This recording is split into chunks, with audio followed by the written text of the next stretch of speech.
Okay, great. Well, thank you everyone for joining us. We have a couple of really fantastic speakers today on our panel, Hafsa Qureshi and Lukasz Kanishka, and they're going to do some proper introductions of themselves. But I'm Katie Hudson, and I'm from Parapride, the charity, but also we are part of the organizing committee for this year's Intersectionality Awareness Week.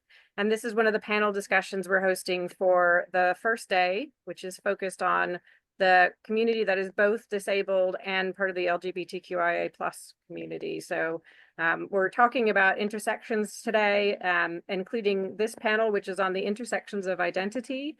So living at the crossroads of disability and queerness is the topic we'll cover today. So I have a few questions for our speakers, but before we go into that, I will in a moment ask them to introduce themselves, but also I should describe who I am and what I look like as well.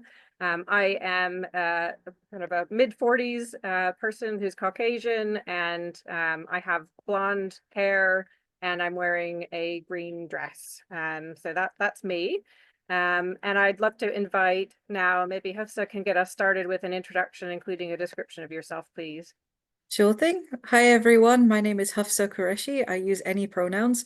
I'm wearing black headphones, a pink headscarf. I'm of a medium skin tone. I'm Indian, and I've got sort of green eyeshadow on as well.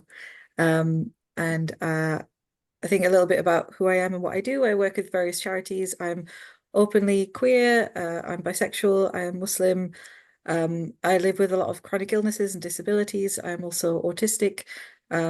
I live at the intersections of a lot of different things in terms of my faith, my identity, my queerness, all sorts of different things. So that's kind of what I'm here to talk about. I lecture on these different topics, and I also currently work in the LGBTQ plus charity sector as well. Great.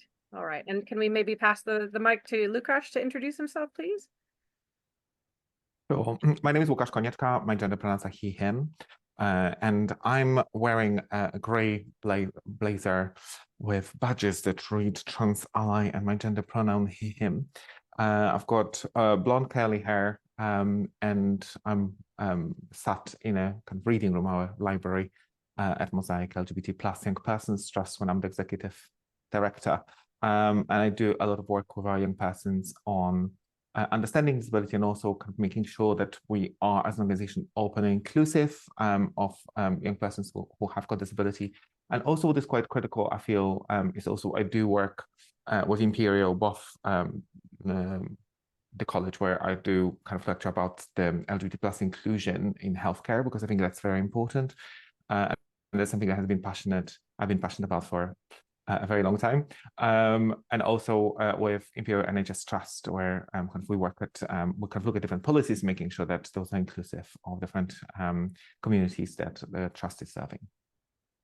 Great. Thank you very much for the very comprehensive intros, and those are great. So we are obviously kind of interested in exploring a bit of the background of both of our speakers, coming from some different perspectives and intersections and the work that they do, to ask a few questions to kind of uncover some of the elements of what that intersectionality actually then looks like in their day-to-day lives, or in Lukasz's case, maybe how you support young people and work with them, people who are experiencing marginalization because they're both disabled and have LGBTQIA identities as well. So the first question I wanted to ask is about, like, how has living at the intersection of disability and the LGBTQIA plus identity sort of shaped the experiences of this community? Like, in general, are there a lot of between intersections, a lot of similarities, a lot of differences, a lot of unique challenges that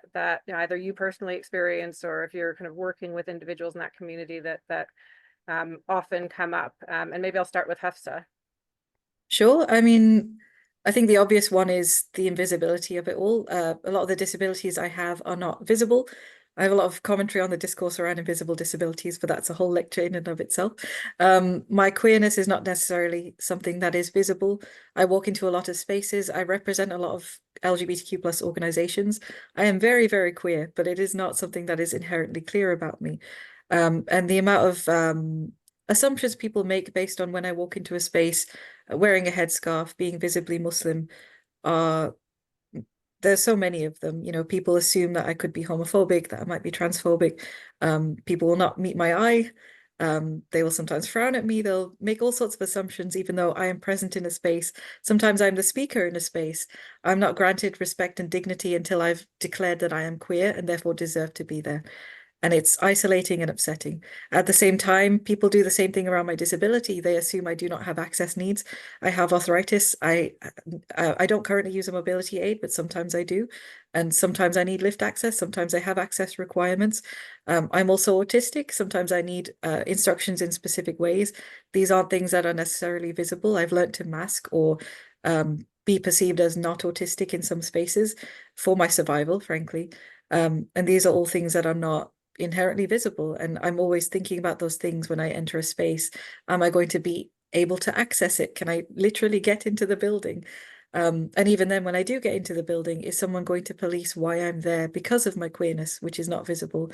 Are they going to make assumptions on why I need to use a lift or why I'm present? And these things might not seem that relevant in terms of my queerness, but they're always on my mind, especially when I'm going to panels or I'm thinking about Pride, I'm thinking about other places where no one has necessarily thought about these things sometimes, or they've not thought about how to include people like me because I hold so many different identities. People think that someone like me doesn't exist, or we're just so niche, like, oh, that's just unusual. And yet I go to workplaces, I go to organizations, I work with other queer Muslims, and I meet people like me all of the time. We're just not always announcing who we are when we walk into a space, the same way we don't always announce our disability. I realize the irony in that, given that I'm announcing my disability to you as I speak to you now, but obviously that's for distinct reasons. One shouldn't have to announce their queerness. We shouldn't have to announce our medical history to people. The amount of times people have policed what they think is my lack of disability. If I'm using a lift or if I'm using something that is quote unquote designed for disabled people, like an accessible bathroom. And there's so much discourse around trans people using bathrooms. As a non-binary person that is not perceived to be non-binary, I don't care who uses a bathroom. We're just there to use a bathroom. And all of this is so intertwined in who I am and how I live my life that it's really hard to sort of unpick all of it. I carry all of it with me all of the time. I'm sure Wukash will talk about this as well, but just it's so hard to like step back and think which part is me, which part is queerness, which part is disability. But yeah, that's me on that. Definitely. Well, maybe that's a good segue to move on to you, Lukash. I think there's so much there. I was like taking notes because I feel like your experience is exactly what I think we have to challenge as a service provider because there is such a thing as kind of self-exclusion, right? Because people will assume that it's not a welcoming space. People will assume that we don't have access because that's their experience everywhere else, and it's valid, right? Because if you have had this experience 100 times, are you really going to carry the hope for the 101st time to another organization? Like that's valid. And I try to always tell whenever I deliver training, whenever I train my staff, is that the responsibility is on us to counteract that, make sure that we are counteracting that assumption, right? That previous experience, that well, sometimes even trauma, because some people have gone through horrible experiences. So I feel it's really important that it's on us, right? It really is on us, and we can constantly ask about how do we become more inclusive and more respectful and more aware of intersections of our young persons. And I think when we look at, and sometimes just asking the person doesn't help either, because for instance, I give you an example. I have had a young person who was walking to the building with the walking stick, and they were coming with us on a residential. So I asked them to put them in the office, and I was like, okay, so is there anything that we need to know? How can we accommodate you? How can we make your stay comfortable? Is there anything that we need? Is there anything that you would like? And they said, I don't know, because nobody has ever asked me before. And I was like, first of all, I was shocked, but obviously I can't show it, so I have to look like I'm professional. So I think there's that experience as well, that people just don't know how to articulate their needs, because they've never been asked, or they've been asked and then dismissed because it's not enough disabled, or whatever the phrase people might have used. And I think that it's really important that we kind of don't expect diagnosis, for instance. So like, I think people are like, well, I'm autistic, but I don't have diagnosis, so you don't care about that. I'm like, we do, because if you do have needs, those needs will be present. And therefore we don't have to wait 2-3 years until you get a diagnosis for us to accommodate it. Like, surely we can just accommodate your needs as they emerge. or as they are presenting themselves. And I think it is a difference in kind of being the young person focused, being focused on making sure that the young persons are being welcomed and nurtured in their space, and they feel a part of the community. And I think that is exactly what is really important for us as an organization. But it's asking those questions from the very beginning. So we're asking those questions in our registration form because we need to understand if there's any additional equipment that we might need that we might not have on site necessarily. So we would always make those accommodations. We'll always look at how we can make sure that those needs are being met. Once those are accommodated or planned for, we then assess and making sure that those assessments are kind of carried out throughout so that we can readjust if there's like any adjustments that are required throughout the stay and evaluate at the end, because I think sometimes we assume certain things by default, but they either not being true or the young person didn't feel like they were able to use certain things because, for instance, like a lot of the things that organizations do and a lot of the things that they put in place are kind of designed inside out and not outside in, right? So what I mean by that is that we think and we put things in place with managerial structure in place, right? So we're thinking, okay, so if this person needs it, they can ask, right? And a member of staff will provide, right? But then you're expecting that this person has got confidence to ask. You are expecting them that they know whom to ask. You are expecting them that if the first person they ask, because admittedly they might ask a volunteer who might not know, and then they will be dismissed. Generally, there's so many different layers in this experience. So how can we automate and how can we make it easier? How can we make it so much more respectful of this person's needs? Like, does it have to be that they have to ask? Can it just be available in a space? Does it like do you mean it's one of those things that we are trying to make sure that it's balanced when we are designing a service for the young person, we're designing a service for a patient, that you're thinking about it from the person's experience versus how you are going to manage that resource, right? Because those are two different conversations. And the second one, unfortunately, creates barriers for people to access things. And that clearly shows with our refugee and asylum-seeking persons who are accessing our services. We do offer funding towards the travel costs because they can claim it, and they always have been able to claim it. We always have said that. Just bring the receipt, we'll give you the money, kind of thing. It's quite straightforward, I thought. But then again, that was straightforward for me, right? But then there's the whole embarrassment of like coming with a receipt into your office where, you know, it's the process was awkward. So like, let's try something else. Let's see how different process could work here. So we introduced a digital form, which they just fill in, load the picture of the receipt, put the banking details, and then get transferred the money. All of a sudden, we get far more claims than we have ever done before, which admittedly, you know, threw my budget out of the scope. But you know, but that's exactly why this is in place, right? You kind of think about how do you make this more accessible, more inclusive, more, and it's. I always like to say to people, it's a process. I think I would like to, like, if anyone who's watching here and is working for an organization is thinking how to become more inclusive, it's a process. If someone tells you we are already inclusive, run, because that's never true. Like that you always have new stuff. You always have different people, different needs. Two people using a wheelchair that will have different needs. Like, I don't know how to tell you this. So it's not going to, you never arrive at inclusion. Inclusion is an ongoing effort. And I think if we just relax into that awareness and kind of understand that it's an ongoing process, you will give yourself space to reflect. You'll give yourself you'll release that anxiety of failure and kind of being caught out, and you kind of start becoming a bit more aware. And it's a constant exercise, I would say, and it's interesting. I think it's fun. Just engage yourself and think about, walk around your building and have a think. Would you like that? Would you not like that? Would you, if you were in this position, would you really appreciate this being done in the way that it is done? And I think it really does change the way that you perceive things and how things are done. I think I just turned into a podcast with me. But yeah, I think, and more importantly, I think there's something really important about kind of budgets and resources, right? Because I think for a lot of organizations, they always say, like, we don't have resources for this, we don't have a budget for this. It's always about planning ahead and making sure that there is a space and resource put aside for inclusion. And inclusion projects and people who might need additional equipment. And when we looked at, so I'm now in a reading room, which is our quiet space for young persons. When I asked young persons what they wanted here, they couldn't, like, they said fidget spinners, which is, yeah, great, but like, is there anything else you need? So sometimes you do have to go out and look for things and provide resources, and you have to go outside of just asking a person. Like, well, they didn't say anything, so I'm fine. I think sometimes you just have to be a bit more proactive, because I researched some stuff and I bought some stuff, and they were like very appreciative. Oh, this is very nice, and this is lovely. Well, I'm glad you thought about this. And I'm like, well, yeah, but you didn't tell me this. I had to go and spend hours on the internet trying to find all those things out.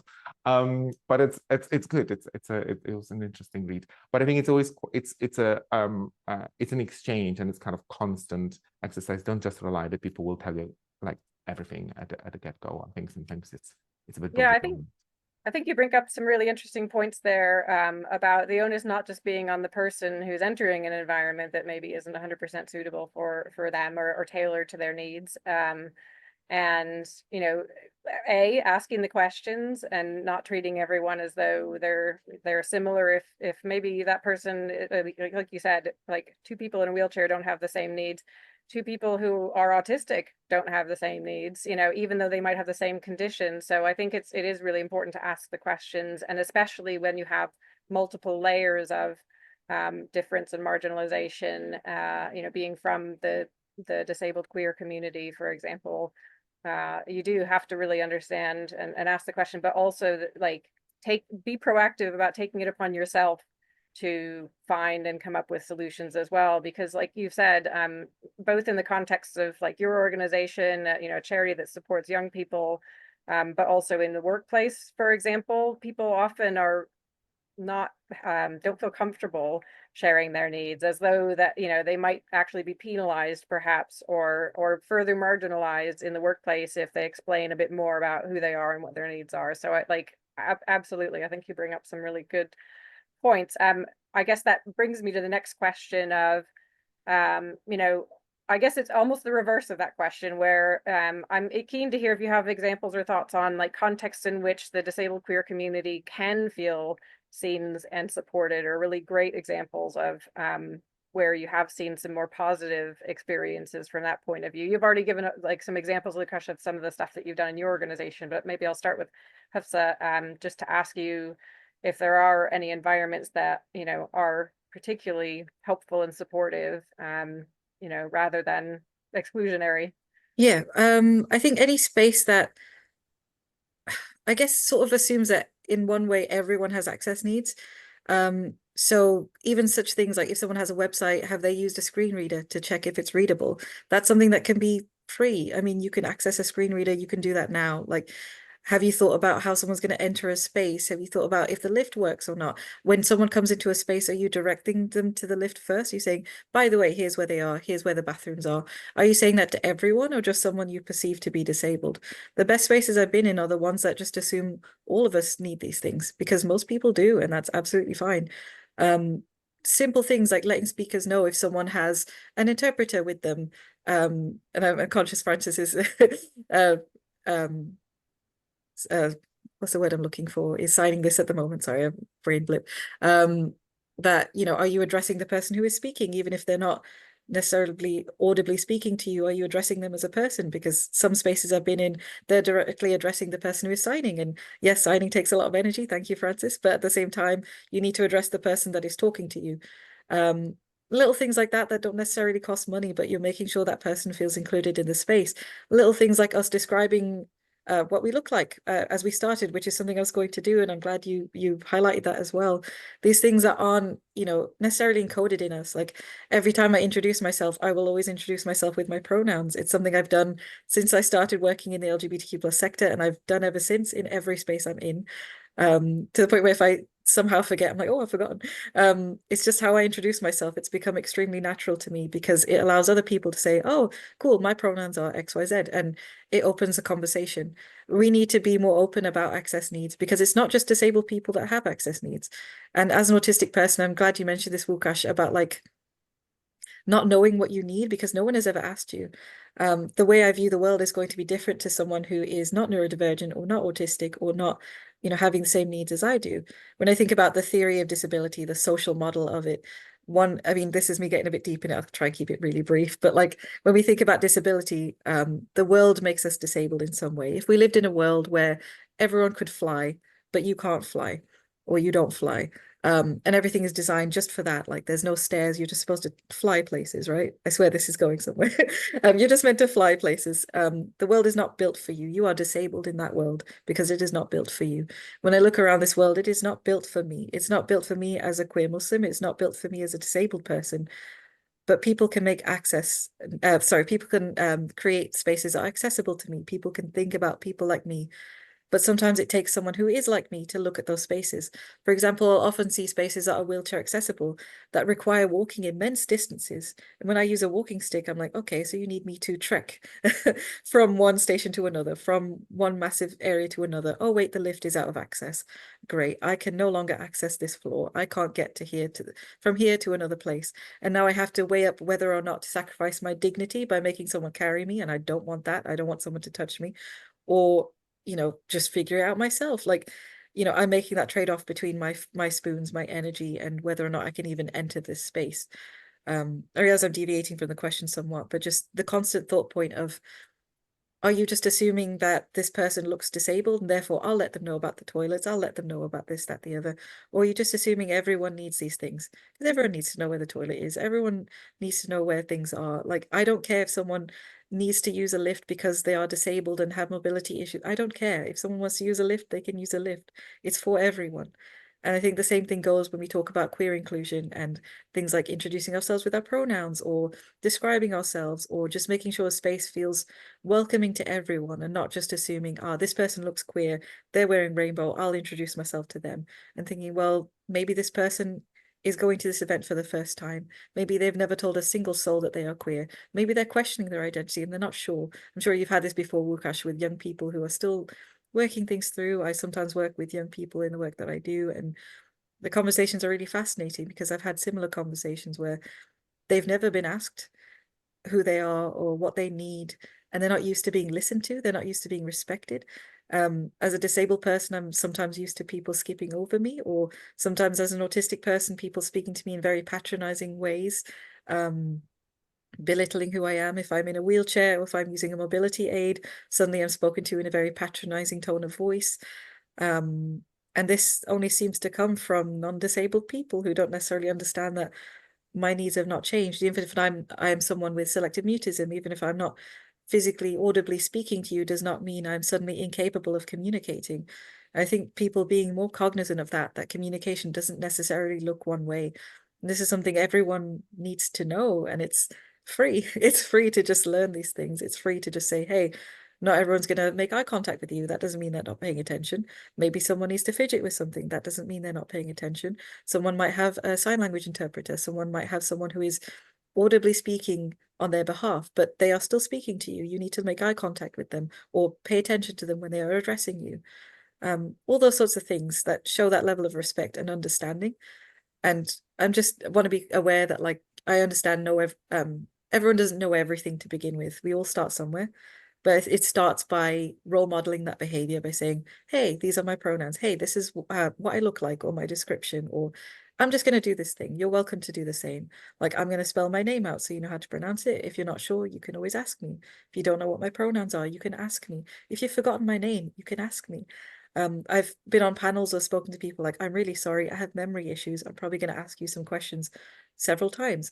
Absolutely fine.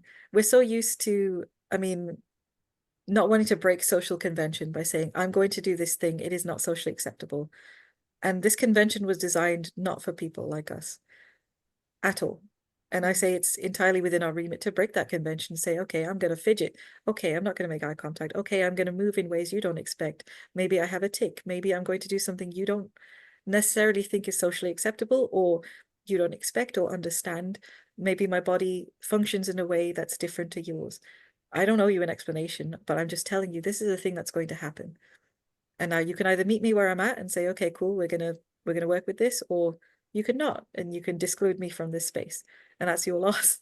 So I've gone on a real tangent here, but yeah, that's my No, tangent. and that's really great. And I might pass the mic over to Ukash then, and then I know you've already given us a lot of great examples of things you're doing in the context of your charity. I don't know if there are other kind of contexts in which you've seen people in the disabled community, queer community, really like thrive, and where actually they were getting the support that they needed, and that they kind of were able to be their full selves and overcome challenges, etc. Have you seen that in any of the work that you've done?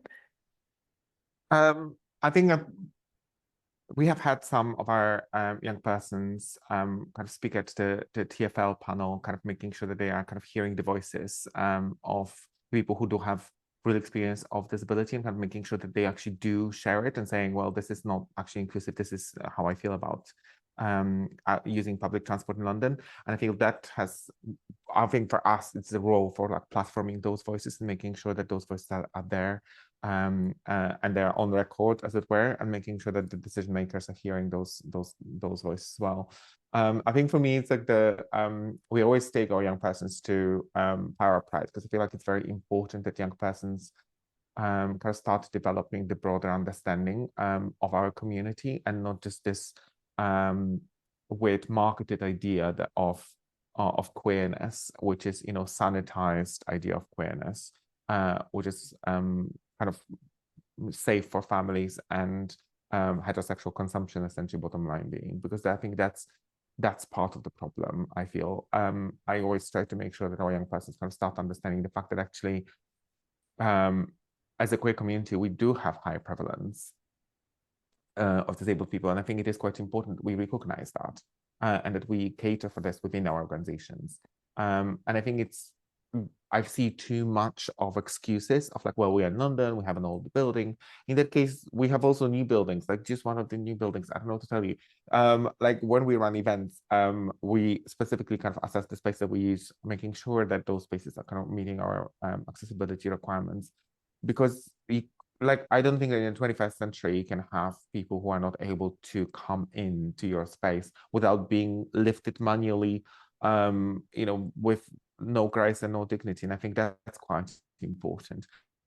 I think I have developed like a belonging framework, which I think helps break down behaviors that are really important to facilitate people's inclusion in a space, and making them feel like they are welcomed in the space, that they feel like they can be fully themselves. And basically like belonging spelled out, essentially, bottom line being. And it is about kind of being welcoming to start with, right? Because if you think about it, it starts with the website, as you were talking about, kind of making sure it is readable and it's accessible, and it is having the color scheme that is visible to the software. And I think it is quite important that that is something that we assess as organizations. Is for empathy, because I think you do require kind of empathic focus on the other person in order to facilitate their access and making sure that they are welcomed into your space. L is for leading the change, and I think that is really important, because I feel like very often it's really difficult to make people feel like they belong if there's no leadership behind it.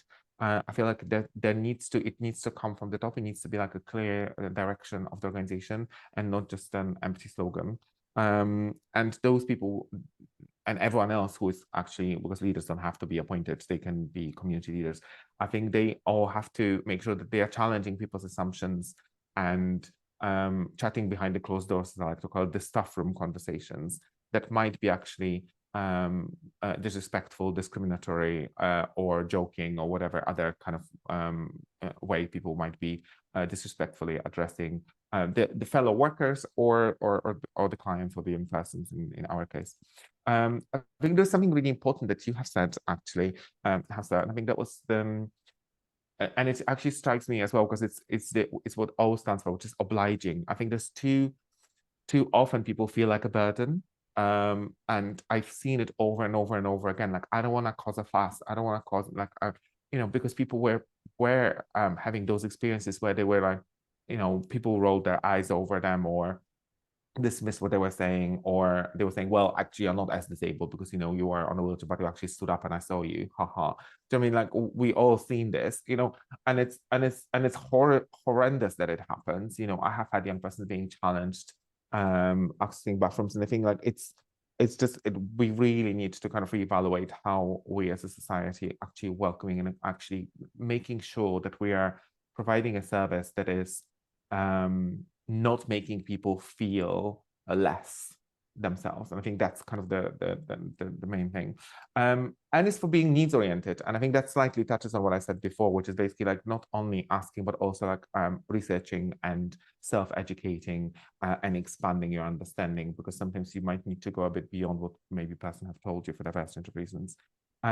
G is for generous. I think there's something about generous, but doesn't necessarily mean you have to give them all your money, because obviously resources are restricted within the third sector. But generous with information. Sometimes when things are happening, people might not be aware of them, and making sure that you are providing and you're kind of facilitating and making sure they're invited and engaged with things is quite important. I is for intersectionally inclusive, and I think being aware that people do come with diverse mixture of experiences. And making sure that every single element is welcomed into the space, and kind of how those kind of come together in their experience. And it's for navigating cultures. And it's something that I have been very passionate about, because we launched an 18 to 25 provision over a year ago, specifically because we noticed that the coming out age for young persons from the global majority is higher than those that are not from global majority. So therefore, they would miss out on our service, because they would just, by the time they came out and by the time they felt ready to access the service, we would be like, well, sorry, we only work up to 18, see you later, kind of thing. In a polite way, we obviously wouldn't be like, bye. But you know what I mean? But there's no other services. There was not really other services out there for young adults. So we were like, okay, let's make sure that we are facilitating that. And I think it's very, very clear that our 18 to 25 group is extremely diverse in kind of every sense of the word, which proved the point and proved the hypothesis. Sorry, I want to speak really fast. I sometimes trip on my words. And the last but not least is G, which is growth inspiring. And I think there's something really important, and I think you have touched on it as well, is speaking to the person and making sure that you are not assuming they are not capable of doing something. Just assume that people are capable of doing something. They are able to do amazing things with their lives. We always anticipate our young persons to have amazing jobs and amazing careers, university. If they want to go to university, not university, they don't want to go to university, we don't push them in a certain direction. But actually, we always want them to be doing things that they're passionate about. And I think that is quite important. And for me, that is quite clear when I have a young person who is using a wheelchair. And I feel like I always have to be very mindful of how I talk to this young person, because I don't want them to feel leaned over. So I do what I like to call a first class kneel, which is, I don't know if you've ever been in first class, but it's basically just kind of fold yourself down, or sitting on a chair, because I think you have to, like, imagine that you're speaking over someone. That's not a pleasant experience. If you think about you being in a school and teacher coming and leaning over you and speaking at you, that was never a positive experience. Why would we do it to someone? Like, it's just this kind of awareness and empathy of kind of realizing that actually that's not an experience that anyone would have appreciated. I would have not appreciated when I'm sat in my desk, someone coming and speaking to me, standing over me. That's never pleasant. So I think it is quite important that you create those power dynamics in a way that that facilitate people's welcome into the space. And I think that's why I'm so happy that we have Power Prides. I feel like it's an extremely important event, and I feel like that's why we have historically been taking our young persons to it. And I think it's an amazing thing that we do have it in London. I think we're very lucky in London. We have all those marvelous places and organizations. Thank you very much for that, both of you. It's a really great sort of like very varying perspectives on a lot of different things for people to digest. I'm going to maybe wrap up with a final question that, maybe if you can think of any. You've actually already given a lot of really good examples, but I guess if people want to be allies to this community, the disabled queer community, is there any kind of key advice that you might give them? I know, Łukasz, you've also worked in healthcare settings, for example, or, in education and employment, et cetera, anything that we've not mentioned so far that might be some key advice to have allies that can really kind of support the community and share the voice of the community, or anything else that you kind of recommend in different contexts that would help make the world a bit more inclusive for the disabled queer community. And I might start with Hafsa in this case, and then I'd love to hear from you, Łukasz. Sure. So I don't work in healthcare, but I do sometimes lecture to healthcare students in one of my other side gigs. I lecture on queerness, race, disability, a bunch of different things. And I sometimes talk about neurodivergence and how, again, I could lecture solely on neurodivergence, we'd be here all day. But, you know, you meet one autistic person, you've met one autistic person, it's a spectrum. But just speaking about my experiences working with young people who tell me that they're autistic, and my experiences as an autistic person, just talk to us. Sometimes the way we communicate might look different, but just ask us. And I think sometimes there's this fear of being too blunt with people, and again, breaking that social convention of being rude. I remember having a conversation with a young person who was, I won't go into detail, very concerned about what's been going on in the UK. Said, I think this might happen. I think this might happen. I said, okay, you've mentioned that you're autistic to me. Statistically, this isn't likely. And immediately they just calmed down and was like, yeah, you're right. Now, if there was a transcript of that conversation, it would seem extremely strange. Like, okay, is this young person still concerned? Is this what's happening?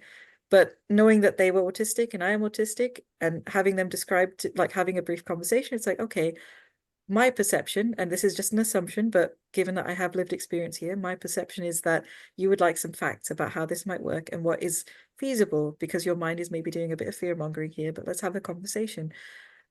But again, that's breaking social convention. We don't normally say to people, well, that's not feasible. That's not statistically likely. That's not, it doesn't seem like a very typical way to speak to people. But if you speak to someone who's neurodivergent, they will sometimes intonate to you what they might need, or you speak to someone else who says, these are my like access requirements. This is how I feel comfortable in a space. I sometimes speak to people like, I don't know how to speak to this young person. I work in social care or something. They're just not talking to me, blah, blah, blah. And I'm like, okay, what do they like? Oh, they're really into this game. What's the game's name? Oh, I don't know. I don't pay. Find out, talk to them. They will talk to you about this. And then they come back to me. They're like, oh yeah, they opened up. They started talking to me. They said they started talking about this game and why they like it. And their name actually comes from this game and all sorts. And like all of a sudden they're interested. And I'm like, yeah, some autistic people, again, speaking extremely broadly, please bear with me on this, but some autistic people have special interests and they'd like to talk about that with you. You need to meet people where they're at sometimes, you know, and it's like Łukasz said, sometimes young people will be like, I don't know what I need. But there's more conversation within that, like, okay, well, what have you had that's worked for you before? What have you worked in your experience when you've worked with other disabled people? What have they reported back that they've enjoyed? Are you able to do a survey after the event? Are you able to check in with people and be like, what did we do wrong? Bluntly, what did we do wrong? Because there's always something we can improve on. What did we do right? What made you feel welcome in this space as a queer person, as a disabled person, as someone who may be neurodivergent? And again, like, are we policing what that looks like? I am someone who is diagnosed autistic, but for many years I wasn't, because many people of color don't go diagnosed, especially as adults. And I still had communication needs. I still had issues letting people know what I required. And throughout all that time, was I less valid because I wasn't able to say, here's a piece of paper that says I am valid now? You know, if someone tells you that they are autistic, if someone tells you that they are disabled, within that there are their access requirements, and it's your job as the service provider to work out what those are. And sometimes that is a longer conversation, and sometimes it's a little frustrating if someone isn't quite sure, but that's what these conversations do. They help uncover what that might be. And the more you have them, the more you can maybe intonate a little bit like, okay, well, these young people like fidget spinners, these young people or this group of people prefer less noise in this space, or they'd like a quiet room, or it's quite bright in here, or all these little things, you know, just talking to us, having people come in and say, you know what, this light could be turned down just a smidge, you know, like it'll make people feel a bit more welcoming here. We can describe what we look like. We can do certain different things here. And just taking it from there. It doesn't have to be this big missive that everyone needs some kind of degree to speak on. Sometimes it is just as simple as start the conversation with us. Just say hello.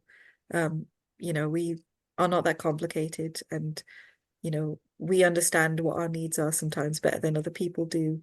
Sometimes we can be really blunt, but sometimes we're forced to be such staunch advocates for what we need. I will walk into a space and demand what I need because I know I have to.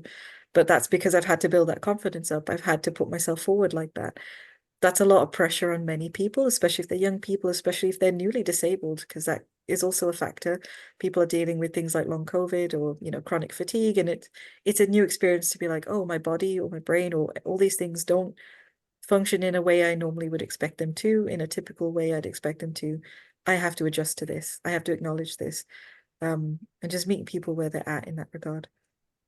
Yeah, that's really great. Thank you. And I might wrap up on this question with Łukasz. I know, again, like I said, you've already commented kind of on this topic, but if there's anything else, any other kinds of advice that you might have around how allies can best support the community, that would be great. I'm going to be slightly contrarian. I do apologize in advance, but please listen to the end and don't jump to conclusions. I would like to ask you to give yourself permission as an ally to make mistakes. Because I think we are entrapped at the moment by the current kind of culture, and we're too afraid of like saying something wrong, or like, or perhaps making us, and I think like we are I think people can see through intentions. I think intentions do matter, no matter what the current TikTok trend tells you. I think people can see through intentions, because if you are in a shop and you bump into me by accident and say, "Oh, I'm sorry," and just move on, like I'm not going to react in the same way as if you punched me in the face. So intention does matter, right? I think it's quite clear that it matters, because we differentiate on a daily basis. We read people's intentions. So I kind of make an effort of where we work with, we kind of, the building is kind of within the local estate. And when I walk up, I think we have few older residents around, and every time kind of they're having a bit of a rest, I'm just checking in and saying, "Are you okay? Is everything okay?" And for me, this is like a way of making sure that they feel that someone actually cares. And yeah, they might feel annoyed if I'm like a third person who is asking them and they're just having a sit. But like if someone is walking and they're just sitting down on the ledge, like there might be something happening, right? They might not be well. And I think it is quite important. And every time I have had the most positive experience, "Oh no, I'm fine, but thank you so much for asking." And they were like almost shouting behind me. I'm walking away obviously because I'm like, I don't want to impose. They were always like very, very positive. And I think it is quite important. But I think I'm going to go back to the original phrase. So, when you're paralyzed by fear of saying something wrong and you just not do anything, that's the worst thing you can do. And I think sometimes it is far better that you attempt with a positive intention an intervention to help a person. I think it is about kind of asking and advocating. For instance, there was a situation 4 weeks ago, I think, or thereabouts, where I was waiting for a bus, and there was a person on the wheelchair who was trying to board the bus, and it was like the first one left because it was full. So then the second one came, and I was about to board, but then there were like people on already like occupying the disabled bay.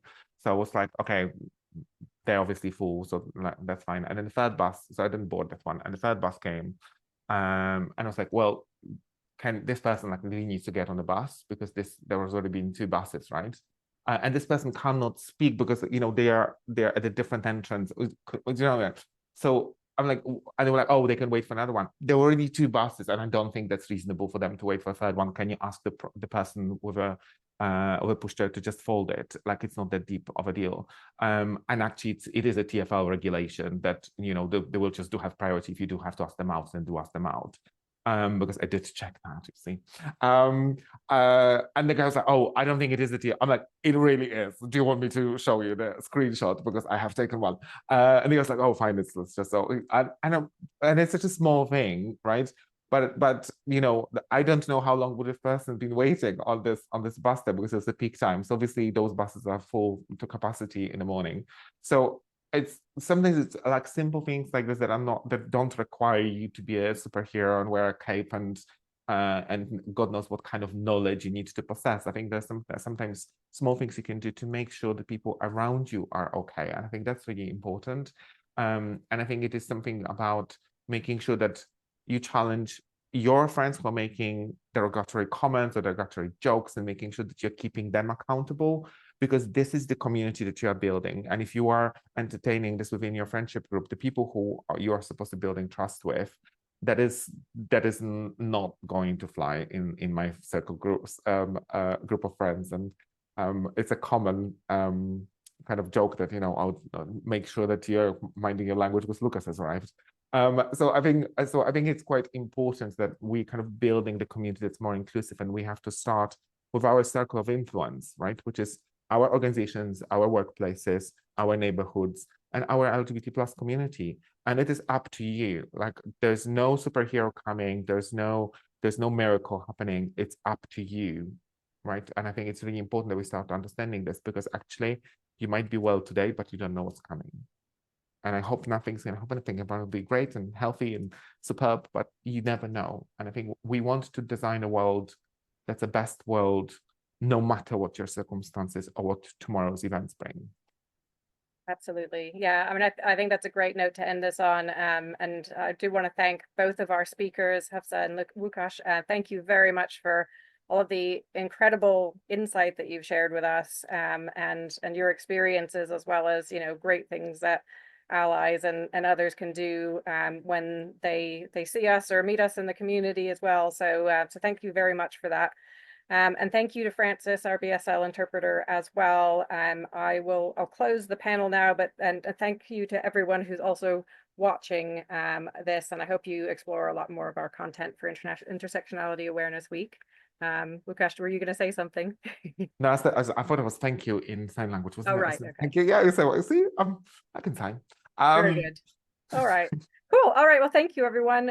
We will leave it there, and hope to see you on the on another session for Intersectionality Awareness Week soon. Thank you. Bye.